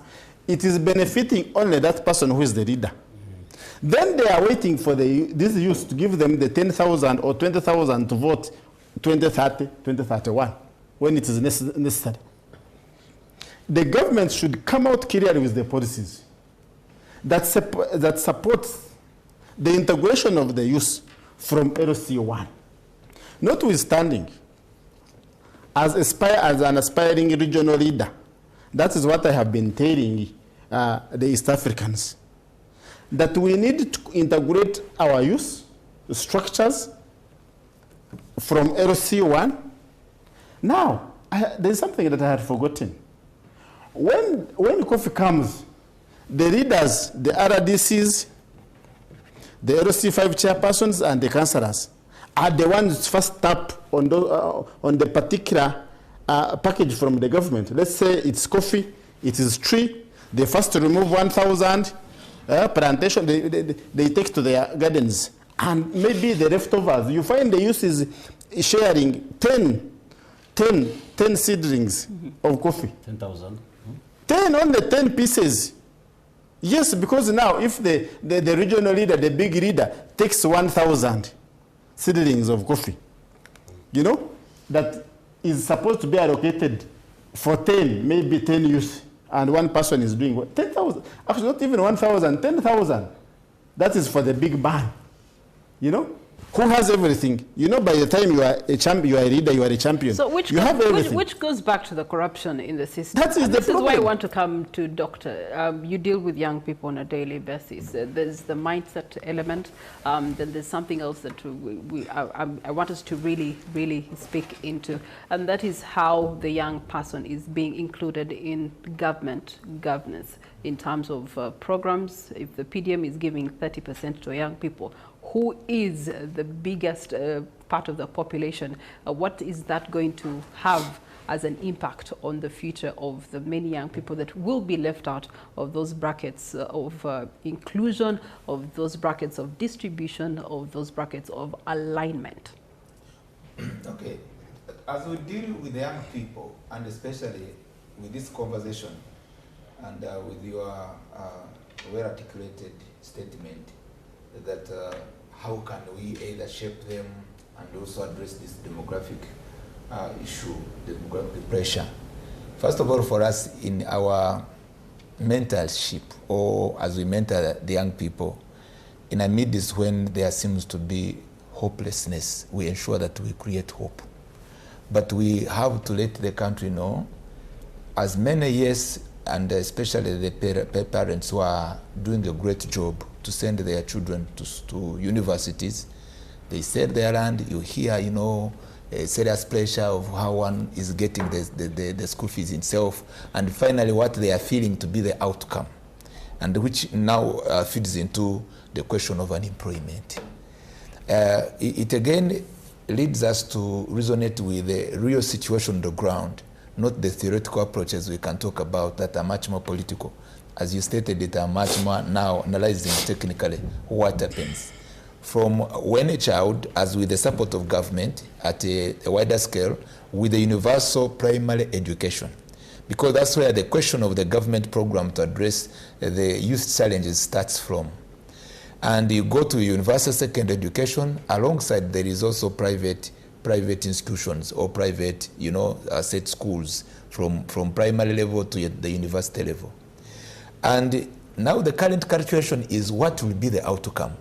Is it worth what they do calculate? Because they're also calculating these days. It's not like how you say, I've sent you Uganda and study, and maybe then you bring here a certificate. They are very conscious about what will I get, what will I be, most of them. But some who are discouraged have ended up dropping out from school. And I would want, as we analyze together for the sake of this country, the school dropout rate is still alarming. The NRM government, as may I do speak unto you on a technical ground, it is still an issue and not yet addressed. The first research about school dropout by UNDP 2007 began with this revelation, and it's still going on. It's not yet addressed. And by that time, when there was an enrollment which was made at 100% after the UP, by 2007, the report reveals that we had a dropout at around 70. Those who begin primary and now they end. And finally, it ushers us into this demography where the pressure is high, because we're having even the issue of the educated who have some kind of knowledge and unskilled. They are knowledgeable in any way, as any person can be knowledgeable. As you were born, you were given what were the knowledge you were born with, which can help you to survive even if you didn't go to school. Because our parents helped us to be educated when we didn't go to school. But we now must remember, if our parents, some of our parents even were able to educate us, they didn't go to school, how did they survive? The issue of production that comes in, the philosophy of production, all my colleagues have talked about. They're relying on, you grow, behind your house, your homestead, there is maybe, you have around, you must count that you have at least 5 goats. You have around either around 10. Yes, you talk about maybe you have a cow. Maybe you have some garden. So I agree with the need for now addressing the policy question gap. Why can't we change? How long are we going to lament and say that our education is 3R? All of us, we know it's a challenge. For the last 40 years, we know that we have been having a challenge of the education curriculum. Why should we always say English, then we say math, science, and social studies?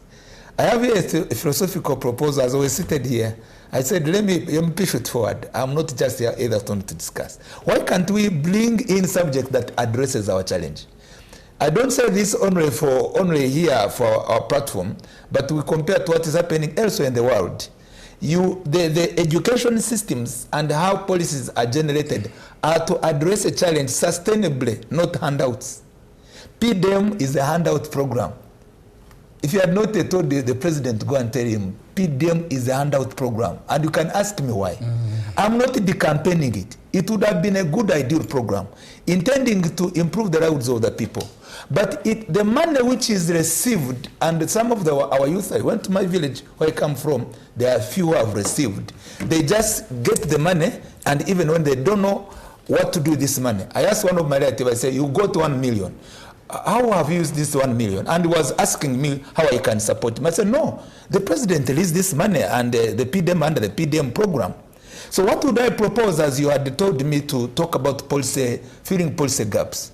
There was a proposal by the Right Honorable Mambawas when he had attempted to compete for presidency, and I agree with that policy proposal. At times, they go forward. Yes, at times these proposals, we don't think that when they come, they are against the president, or maybe they are trying to demean the president. A sub-county hub center for youth employment, where that hub center, before that money PDM is given, you are trained, this youth is given a skill, whether went to school or didn't go to school, and you know that for you, we know that you have learned how to use the what you were talking about, the 4 model acre. We don't have that land, by the way. That is also a misconception, because you are talking about how people are going to practice agriculture on a 4 model acre, yet land is a challenge. Me, I could go. 100. Yeah, I'm talking of 4 acres. My brother talked about 1 acre. You have. But may I want to talk about the youth, which I want us to agree with the government, who may have a chance here in Kampala. You are renting a space which is equal to this room where we are. And how can that youth that space in urban farming and be trained before you give him that youth money? That is lacking. And then you give the money, which either, even not as an offer, but which either is given on a free interest rate. The person get that money on a free interest rate and go into the saving system and will be followed up by the circle in that sub-county to be able to know that this money is not free. Currently, the PDM money, you will tell me, RSSI, I want us to come back here on this table, we discuss. After 3 years from now, the PDM money, how it is being recovered back at a percentage, I will want not only words that is understood. What should the government do? We have the issue of the current trend, because you mentioned something very important. The 1986 and the 2026. We are now in the digital era. But now, why can't you tell the president? Through those people, I can say that time they deceive him, and they cause now the youth. You find a challenge when you are trying to solicit support. Why do you put a tax on this on mobile on this accessing data, and you are saying you are supporting digitalization? These youths have got it and they are suffering everywhere, and yet they could do some work on it. So we could now advocate for the tax-free on data, which is to support ICT. The electricity which is available, we appreciate the government, because when we go, the time I was in the parliament in 2020, we met a monitoring, I was a technical staff on policy, issues of policy, and we realized that the electricity which the government has generated into money to invest in electricity generation, it is higher than the consumption, very high, in the west, in the north. So why are we having high rates? Why don't we deal with this company and we say, for the youth who are in the production chain you were talking about, let's now engage into a policy of the tax-free incentive.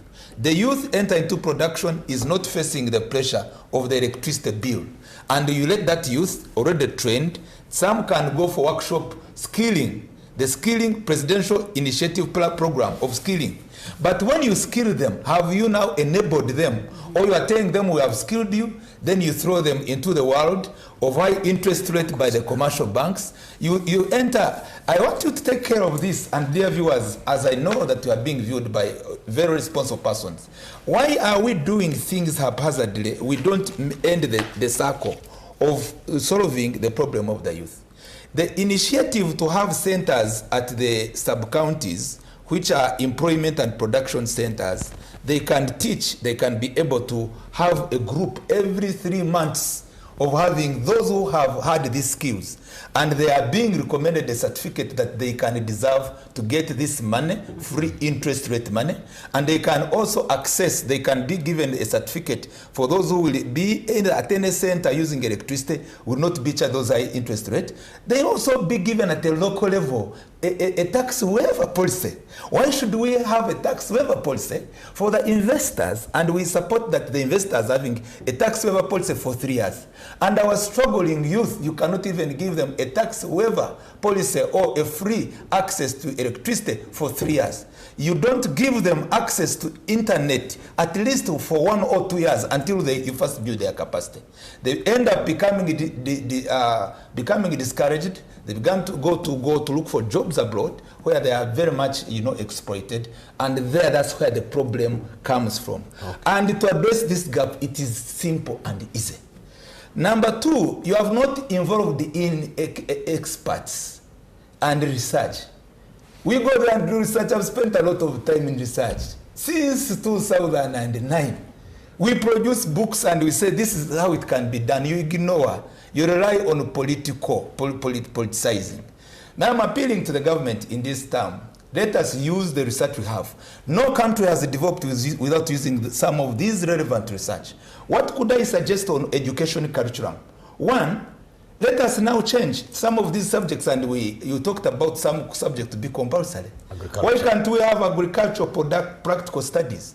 And one starts it from P5 when a child from 10 years and above, and until someone gets where can do a skill in agriculture. Yes. Number 2, why can't we have competence skill up studies? Why do you want always to be governed by the mind of these English people? What they told you that math, science, and we don't go to address our core problem. We want skill up. We don't need now to only have a presidential initiative skill for skilling up. There is only in Kampala and some few sub-regions. Let it be at the school. When the government pays salary for the teacher, we will know that the teacher is trained in skill up. That will now begin to help us match with what these countries are doing. To have a country where you find that you cannot make a matchbox. You have a P7 or senior 4. Graduate cannot even make a matchbox. So this is where we would say that Pastor, Pastor, you've done a good job, offertory gentleman to the man of advocacy. But speaking of advocacy, I know that Timothy, you've also engaged on policy level. Yeah. And maybe you could allude to some policy changes that have been made in the last 5 years that could actually give us a better positioning for the next 5 years.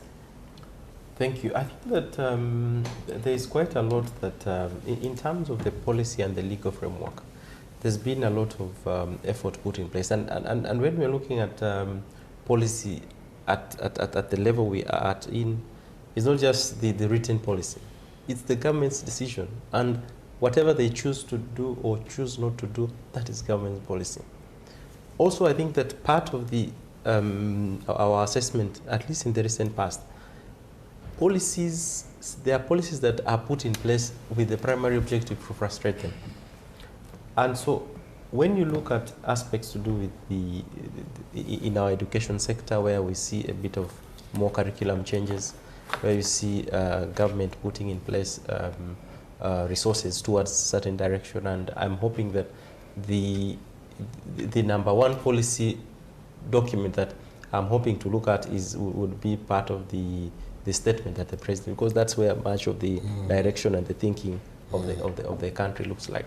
Of course, even when we're talking about government's priorities, I think for me, I don't look at it from the NRM manifesto. I focus more on the budget.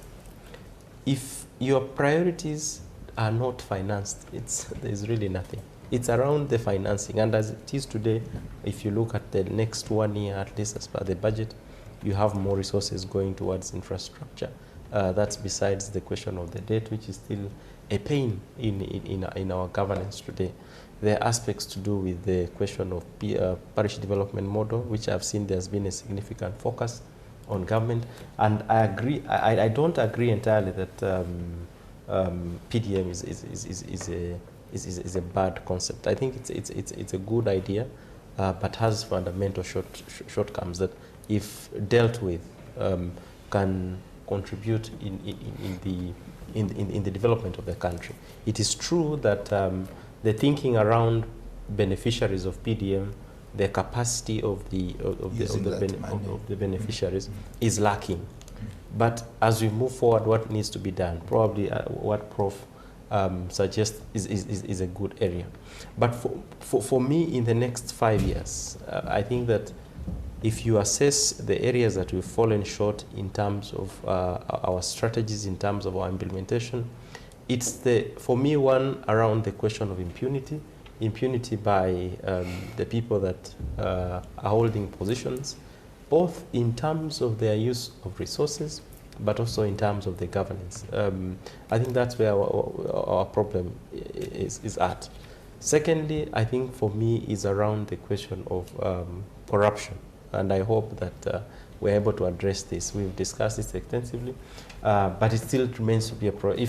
If you have programs, if you have policies that are not financed, that are not able to be facilitated, there is very little that you can do. The other, for me, for this the 5-year term, I think that it's very important for me. I'm looking at it from a transitional point of view. I think that the president has done a good job, and that he must be looking at handing over the mantle, and he must leave the country. I still want him 231. We love him, but we need now to pray and advisory role by 231. I hope he can be a statesman that the country can be looking at. So that is very important. But I know that colleagues from NRM seems to still want him to, but I think that he can still play a very critical role in the governance of the country. And what that means for me in the next 5 years, I think that he must now strengthen the base that he has set in terms of ensuring that the gain should be protected, in the sense of the institutions must be allowed to exercise their mandate. That must be strengthened. Okay.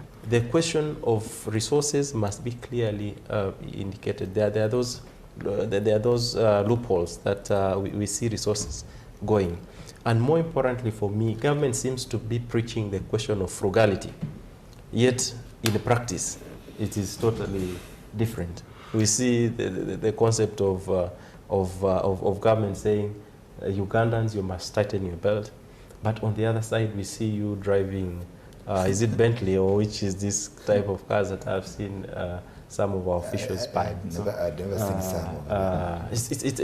It's double speak. So government must be able to set the pace and set everything very clear, both in terms of policy, in terms of clarity, and in terms of direction. Okay. In a minute between Job and Thomas,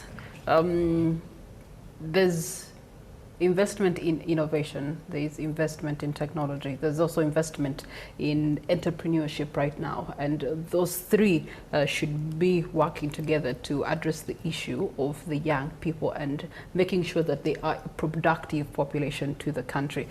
How is the government, let me start with you, Job, how is government ensuring that it is actually facilitating those three? Because at the end of the day, on this very same table, we've heard the song over and over again that the policies are there, they are good, they're being borrowed by other countries and governments, but it all comes down to poor implementation, which implementation is having the thorn of lack of funding or financing. Yeah, thank you very much. I want to use the 1 minute efficiently. Number one, I want to respond to Doctor that PDM is not a handout. Actually, there are 7 pillars of PDM. Go and read about it. It's a comprehensive government policy to take development to parish level. In India, it is a village-based development, while Uganda has a parish-based development. You will benefit from that. 2, from a percentage of 85% of households outside money economy, this government has reduced that to 33.1%. Now, what we call a Chida Chonka in Lugwere, the famous Lugwere. In 1986, we had 85% 5% of Ugandan households outside money economy, that was reduced to 39% in 2014, now to 33.1% in 2024. This is U-Boat figure. Now, poverty, what we call income poverty, reduced from 56% in 1986 to 20% in 2014, and then to 16.1% in 2024. Now, my dearest Priscilla, Naloga, Regina, and my other people here and my viewers, I expect government to address what I call affirmative action to regions or sub-regions that are still lagging behind. Karamoja, for example, is still having over 70% of the households outside money economy. West Nile, my region, Priscilla, is having 53.5% of households outside money economy.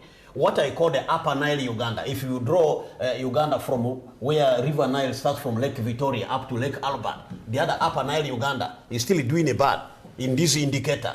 So I expect policy directions. 44, yeah. Around 48. Yes, so I expect policy direction that then address those marginalized regions or regions which are lacking behind so that they are able to catch up with the country. And we could reduce this percentage of households outside money economy to 0%. That is what PDM is targeting. Hence a good policy. We want to bring all the households into money economy. So I can therefore say that the next agenda is socio-economic transformation. And if you listen to the campaign of the president, he left aside the political issues and went on a society transformation. All right. Precisely what your minute is up. He's a good reverend. Yes. He's a good priest. Let me turn to Thomas. Thank you.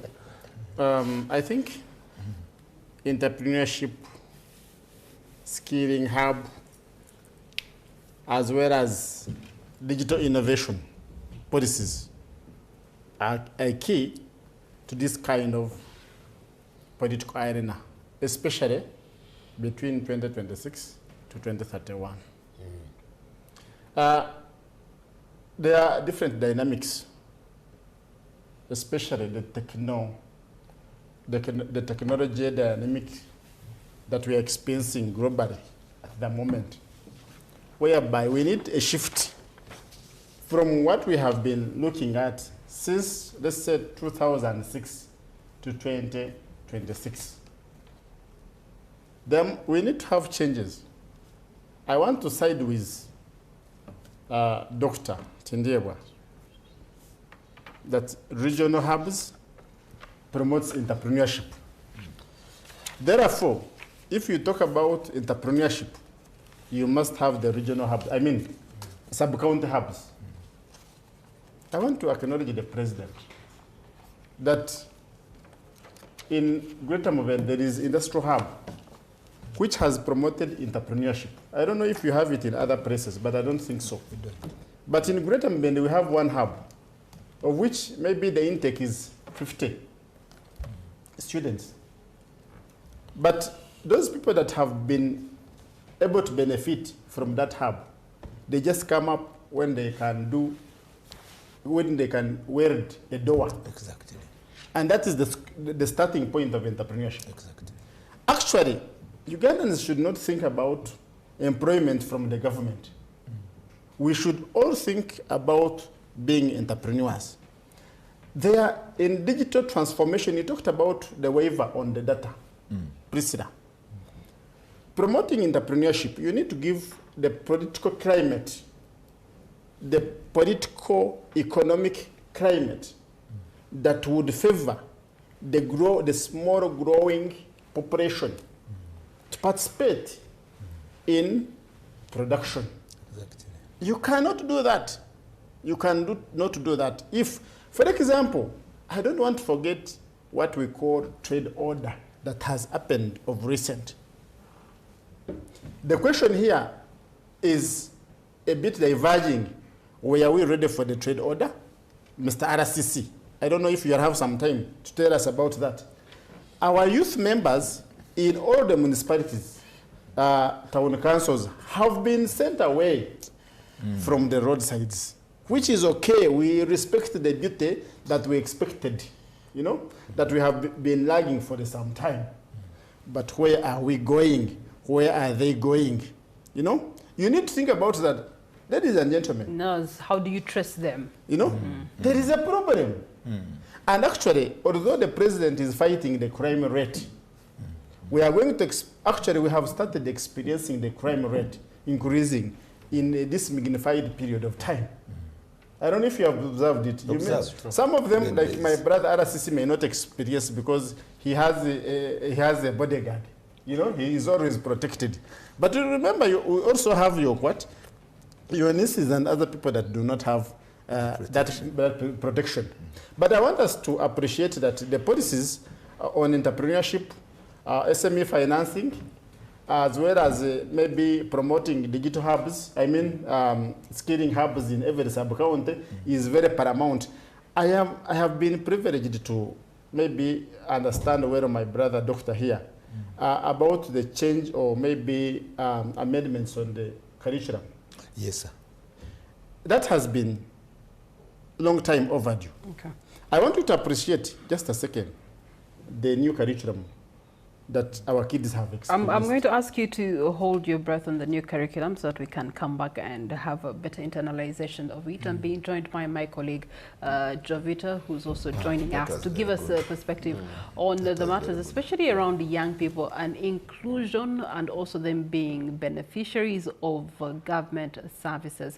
In the last 5 years, are they appreciative or do they want more? And if they want more, where should the strengthening be? Jovita, good morning to you. Hey, good morning to you, Priscilla, and of course everyone who is watching NTV. I am in Uganda district and I'm standing at the main street along the Uganda-Mbarara highway. So the mood here in Uganda is that most of the people, business-wise, are moving on, as well as from border borders, the transport business, even the market business, as people are expecting the swearing-in ceremony for the president of Uganda for the 7th term. So we talked to some of the different community among the vendors in this market here in Uganda, where they were explaining that at least they are expecting that in this coming term, the taxes would have reduced so for the manageable local people to as well conduct business smoothly without interruptions, as well as requesting for development in as far as road construction, markets, schools, education, and other social services needed by people. So yesterday, if I can take you back on what transpired, as there was mobilization for the people to witness the swearing-in ceremony. It was headed by the Assistant RDC, Mr. Banjo Richard, who mobilized people across the town councils in Uganda district, including the municipality. He moved from the areas of Chichenche, Nyawishe sub-county, Ishongo town council, among other areas, mobilizing the people. And he informed us that yesterday there were 3 buses that transported people who are going to Kololo to attend the swearing-in ceremony, saying that those who could not be able to attend were to attend virtually using their media platforms, for example, televisions and radios. Today morning, we have to take a note that their security is moving on as well, in that the RDC has already informed the people of Uganda, saying that they shouldn't be worried of the security, saying that as soon as the ceremony is done, security and other activities of to do with safety are going to be conducted in a rightful manner, saying that they shouldn't be worried and expect their property to be safe, urging people to